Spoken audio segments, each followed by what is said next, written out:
Baking powder is a leavener that we use to lighten the texture and cause baked goods to rise. It's very important in baking, but it's also important that we utilize it correctly. If it's not fresh, your baking powder is not going to do its job for lightening up your baked goods.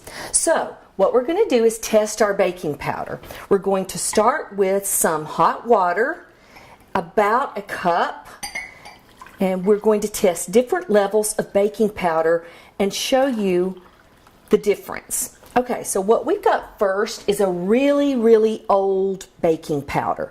We're going to add about a teaspoon of this to the hot water, and you can see that it does nothing. So this baking powder needs to be discarded. Then we've got one that's expired, but it's not quite as old as the previous baking powder. We're going to add it to the water, and you can see you've got a little bit of activity left, but not a lot.